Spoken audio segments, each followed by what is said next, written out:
Capital tonight. Well, for years, health insurance companies and HMOs have taken advantage of a loophole in the law that allows them to discontinue an entire class of policies in order to remove high-cost patients from their coverage. Now, essentially, they would stop offering coverage Plan A and then offer all of their lower-cost customers a new coverage plan. Let's call it Coverage Plan B. And this would deny the higher needs coverage altogether. So one victim of this practice was Ian Pearl. He suffers from muscular dystrophy and needs 24-hour nursing care. His story prompted the state legislature to pass a bill that was aptly named Ian's Law, which will amend the state insurance law to prevent similar cases from happening again. The sponsor of this bill in the state Senate is my next guest, Eric Schneiderman. He is also a candidate for Attorney General. He's joining us from New York City. Senator, how are you? I'm great, Liz. Glad to be here. So this is a first-in-the-nation bill, and if you would, tell us exactly how it would affect the coverage that most people receive.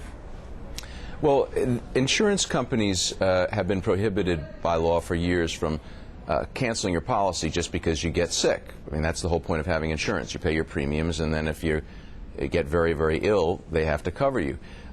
They developed this loophole and this way of getting around that requirement by saying if someone gets very ill, as Ian Pearl did, and is costing them a lot of money, they'll cancel the whole line of policies, the whole category of policies, and then reoffer policies that are slightly different, that maybe take out just his illness, to all of the other customers. So it was something that was going on for a while. People really didn't catch on to it. I actually saw Ian Pearl's case being featured because they're from New York, and they ended up suing their insurance company, and in the course of the litigation, internal insurance company documents came out referring to Ian Pearl and other people like him as dogs, saying these policies are dogs that we really have to get rid of. It got on Keith Olbermann. I watched Keith Olbermann. We saw it on TV. I called up one of my counsels and said, can they really do this? He said, yeah, actually they can, and so we now have passed the first-in-the-nation law to stop them. Now insurance companies in New York have to certify that when they end a line of policies, they're doing it not as a pretext for any individual.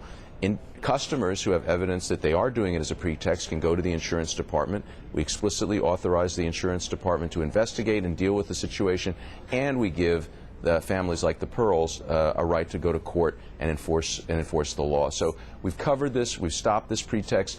We don't know how many people have been affected by it, but it's certainly, we think, in the hundreds of thousands, and this is just another step towards ensuring that everybody gets the humane, affordable health care they deserve. Now, I know that you're hoping that this bill becomes sort of a model for the nation, that other states follow suit. But just to ask, will insurance companies, because they're forced to cover, they have to continue to cover high needs people, and they cannot kick anyone off or change their policies to kick anyone off, is that going to result in higher costs to people who do not have such high needs down the road? No, this is just something that requires the insurance companies to play by the rules. What I encounter as I travel around the state talking to people is that people really don't have faith in our big institutions now. They don't think that the banks play by the rules. The lack of confidence in insurance companies is just staggering. I mean, I think it's right up there with the lack of confidence in the state government, which is another issue where we've really lost the public's trust. So this is an effort, and it really fits in with the federal reforms. The federal reforms stopped insurance companies from refusing to renew your coverage because of a prior condition. This takes another step at closing the loopholes, at preventing insurance companies from evading the basic rules. The basic rules are, I pay my premiums. If I get sick, you cover me. Most people's experience with insurance is very different. They experience that they have a wrongful refusal to pay or efforts to evade coverage. There are some insurance companies that play by the rules, that do a good job. This just prevents the unscrupulous insurers from taking advantage and gaining an unfair competitive advantage over the good, honest insurance companies. So you bring up this issue of trust and trust in government, which is a good segue to talk a little bit about the campaign trail and some of what's been going on there. In fact, in the last 24 hours, you've had one of your competitors, Eric Donalo, hit you and say actually that he doesn't think that you're going to be able, should you be elected Attorney General, to investigate your former colleagues in the Senate, which is where you are now, and that you should have to recuse yourself, and that he would recuse himself from any cases that transpired when he was working in Eliot Spitzer's Attorney General administration. What's your feeling about that, your response to his claim? Well, look, the rules for recusal are pretty well set forward, and they're very narrow. The Attorney General upholds the law, and unless you were personally involved in something or there's the appearance of impropriety, you're supposed to pursue justice. Everyone has to play by the same rules, and you're the people's lawyer. I think this is a misreading of the law. I think he's really just trying to make a political point more than he's trying to provide a coherent legal analysis. The fact of the matter is, Bob Abrams was a legislator. He went after people in the legislature. There's not some blanket prohibition.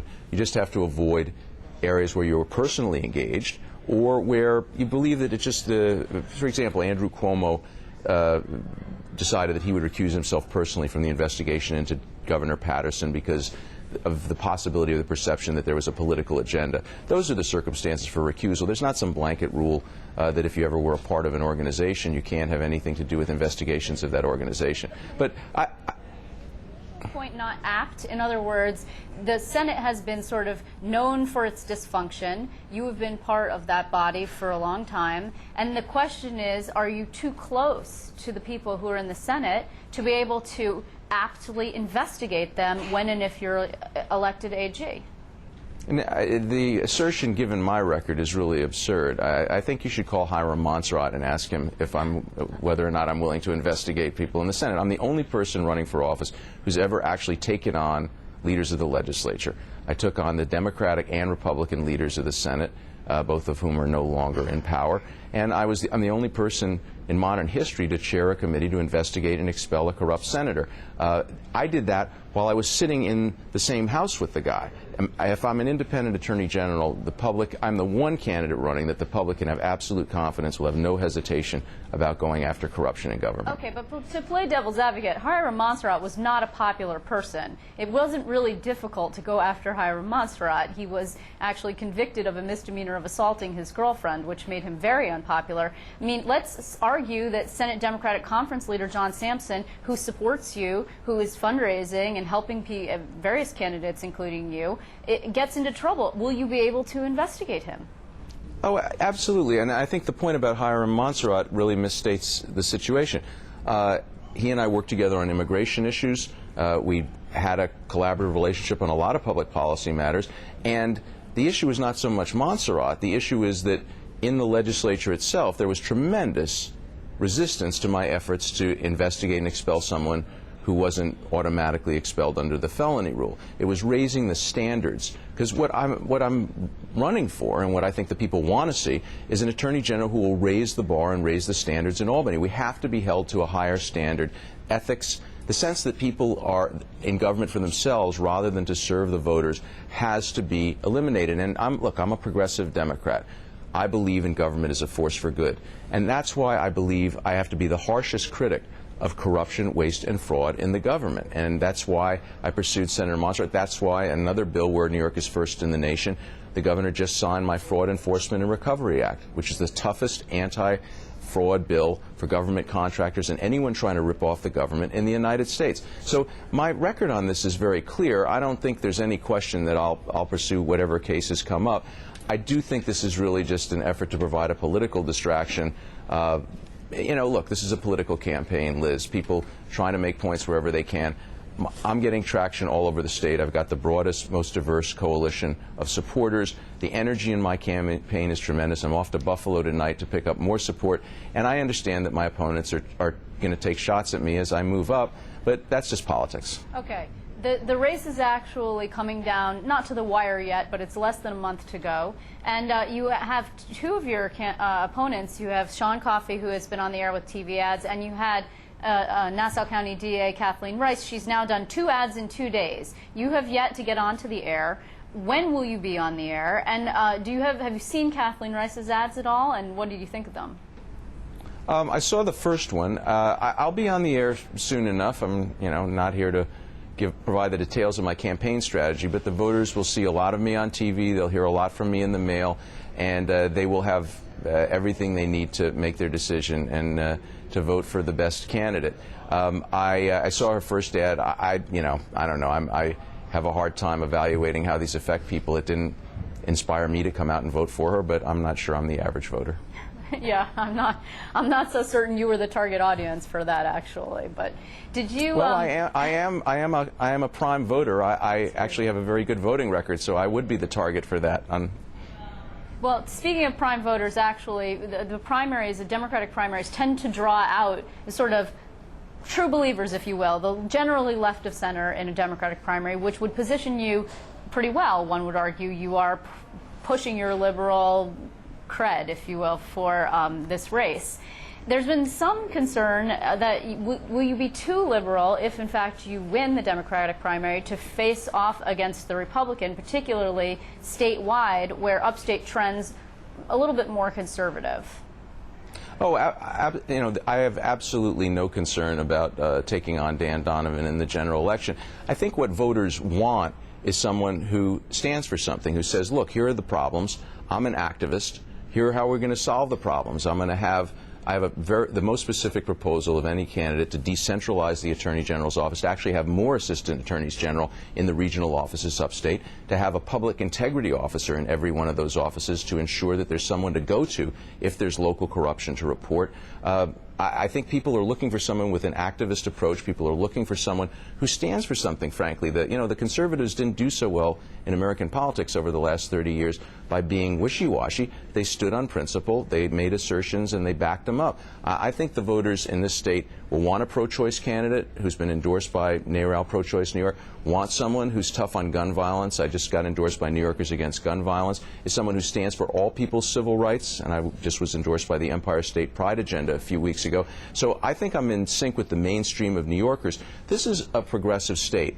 It's not a matter of sort of old-fashioned liberal versus conservative. People want real solutions to their problems, and they want an Attorney General's office that will take on big banks, take on insurance companies, take on corrupt public officials. And quite honestly, Liz, I think I have the best record, the best background that can give people confidence that I will be that kind of Attorney General. Before I let you go, on an issue that's making a lot of news these days, what is your position on the mosque?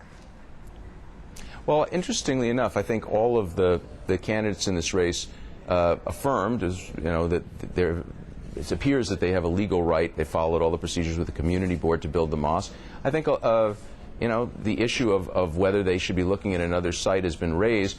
I was with the governor today at the bill signing for Ian's Law, and he said that he and I guess now the Archdiocese have gotten involved, are looking to see if there's some way to broker a compromise.